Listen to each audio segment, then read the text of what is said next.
And then there came a day unlike any other, when a group of animated shows came together to achieve what no animated series could achieve alone. And on that day, they became the Marvel Animated Universe. Greetings, fanboys and fangirls. I'm Erod and I'm the Blockbuster Buster. And right now, as we speak, the Marvel Cinematic Universe is the biggest and most successful franchise in the world. But did you know that Marvel had already created an interconnected franchise before, but in animation? And they did it before DC. When Marvel first became a major brand in the 60s, all parties involved knew that the brand wasn't going to grow without adaptations and collaborations with film and television studios. This yielded some great successes, like the 1967 Spider-Man cartoon with that insanely catchy theme song we can't get out of our heads, and the live-action Incredible Hulk series, starring Bill Bixby and Lou Ferrigno, which remains a beloved classic to this very day.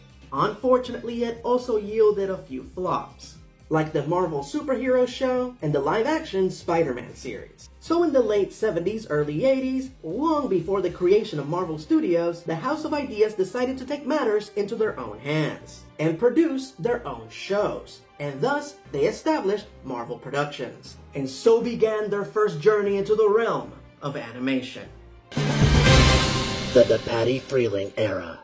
The Patty Freeling was a fledgling animation studio in the 70s who Marvel tapped to make their first self-produced cartoons. But shortly after their first collaboration, the Patty Freeling was reincorporated as part of Marvel Productions, which would then lead to a very successful streak of animated shows, like Spider-Woman, the 1981 Spider-Man cartoon, the first Incredible Hulk animated series, and the insanely popular Spider-Man and His Amazing Friends. Part of the mission statement for these shows was to apply one of the key elements that made Marvel Comics such a success, the concept of a shared universe. Fun fact, before the Marvel Renaissance, comic book characters crossing over was relegated to special events or special publications. It was Marvel in the 60s who introduced the advent of a shared universe, which basically stated that all their books, stories, and characters existed in the same universe, adhered to the same continuity, and its inhabitants could run into each other at any given moment, without the necessity of a special event. The House of Ideas would try to apply the concept of the shared universe to their first few cartoons, but they would be met with a few obstacles, as some of the shows aired on different networks, and then those networks aired the episodes out of order, and then there was the issue of TV rights. So, while these first few cartoons were not part of a shared universe, it was still a really strong attempt. Fortunately, they would get a second chance with the advent of cable television. Fox Kids. In the 80s, the advent of cable television changed the industry forever, providing more opportunities for more TV shows to be successful. And one channel was leaps and bounds ahead of most, and that was the Fox network. With some legitimate hits under their belt, Fox was ahead of the game, but the one uncharted territory that they were yet to conquer was Saturday morning cartoons, which was big business at the time. They planned to make an aggressive move towards this prospect with the creation of Fox Kids, and appointing the great Margaret Loesch as the head of children's programming. Margaret used to work for Marvel, so she had a really good understanding of which action fantasy franchises worked and which didn't. Her first move as head of children's programming was to get 3 shows that were pitched to her greenlit: X-Men the Animated Series, Power Rangers, and Batman the Animated Series. I'm going to repeat that just in case you didn't catch it the first time. If it wasn't for Margaret Loesch, we wouldn't have X-Men the Animated Series, Power Rangers, or Batman the Animated Series. Let that sink in for just a moment. The Children of the Atom.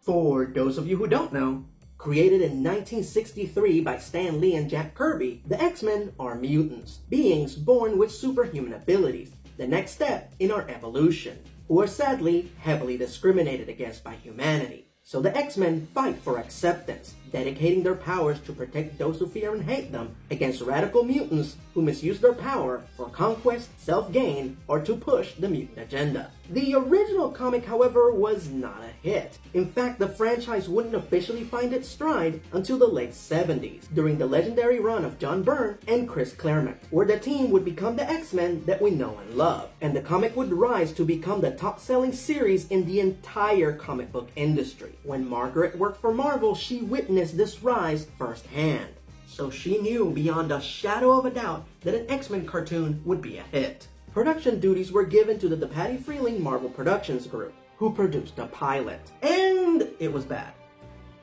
How bad was it? Well, you don't have to take my word for it. You can watch the pilot episode, Pride of the X-Men, on YouTube right now, and judge for yourself. Oh, and here's a fun fact.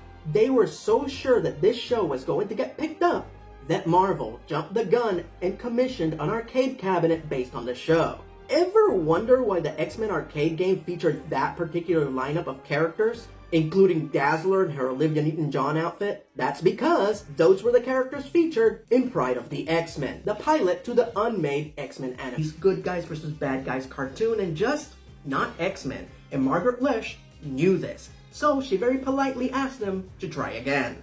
By this point, the Patty Freeling era of Marvel cartoons ended. So the new X-Men cartoon was produced via a collaboration between Marvel Productions, Genesis Entertainment, and Grass Entertainment. The animation was handled by the Aiken Production Company. The badass theme song was composed by Ron Wasserman. Yes, the same Ron Wasserman who composed the theme for Mighty Morphin Power Rangers. And the voiceover was recorded in Canada, featuring the terrific vocal talents of Cal Dodd, Allison Court, Leonore Zan, George Buza, Norm Spencer, Catherine Disher, Chris Potter, Allison Ciali Smith, Cedric Smith, and David Hamblin. X-Men premiered on October 31st, 1992 on Fox Kids, and it would go on to be the most successful animated show based on the Marvel properties, running for 5 seasons and 76 episodes. The success of X-Men the Animated Series would start a domino effect of Marvel adaptations that is still going to this very day.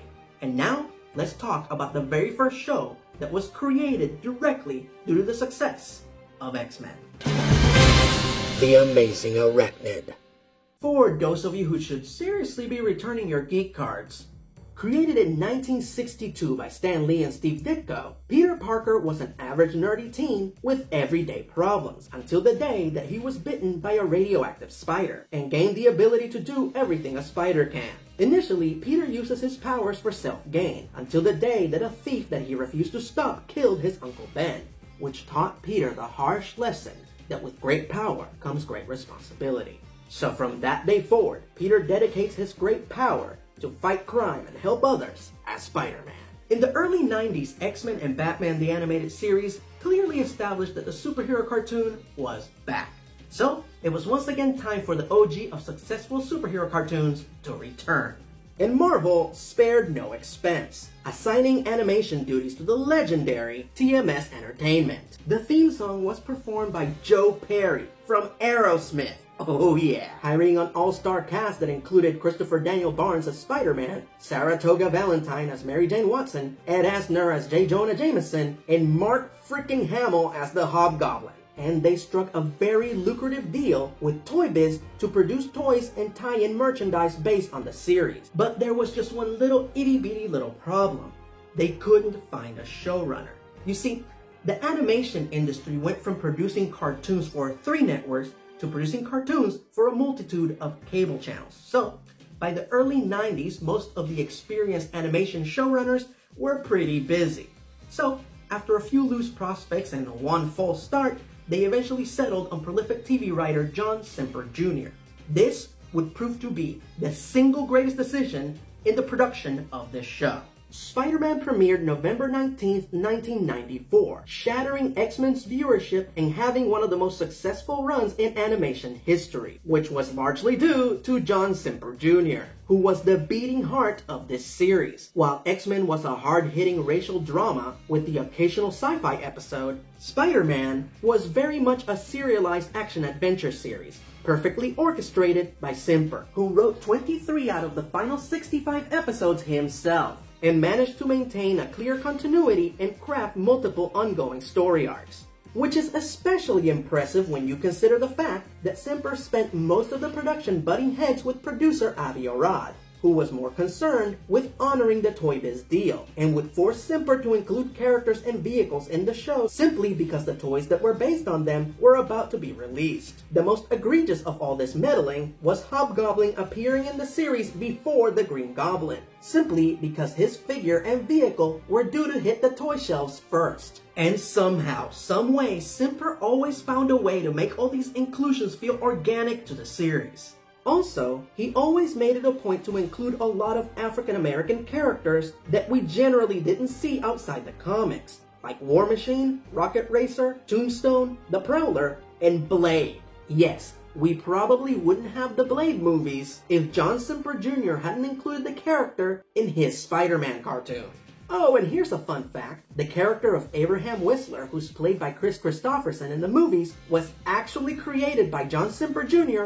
for the Spider-Man cartoon. So basically, Fox had the two top Marvel animated shows on television at the time on their network. So a crossover between the two was pretty much inevitable. Mutant Mayhem. On September 30th, 1995, the Marvel cartoons would officially become an animated universe, with their first ever crossover, The Mutant Agenda and Mutants' Revenge, a two-parter that was part of Spider-Man's Neogenic Nightmare story arc, which sees the amazing arachnid's irradiated spider cells become unstable and our hero starts to mutate, causing him to sometimes lose his powers, grow 6 arms, and eventually involuntarily transform into a giant man-spider. Desperate to find a solution to his dilemma, Spidey travels to upstate New York to consult the world's foremost expert in mutations, Professor Charles Xavier, only to find the X-Men instead. The heroes have a bit of a rough introduction, and Beast gets kidnapped, but eventually they team up to save good old Dr. McCoy and stop mutant hater Herbert Landon from destroying all mutants. And they also fight a giant monster, which is pretty freaking spectacular. This crossover was awesome, made all the more impressive when you stop to consider that back then voice actors couldn't record remotely. And Spider-Man was recorded in LA, while X-Men was recorded in Canada, which means that they flew the entire cast of X-Men to LA just to do voiceover for this crossover. Like I said, they spared no expense. With these two shows, Marvel Media reached heights that they had never reached before. But this was only the beginning, as on the next look back at the Marvel Animated Universe, the franchise becomes invincible and fantastic with one more Power Hour.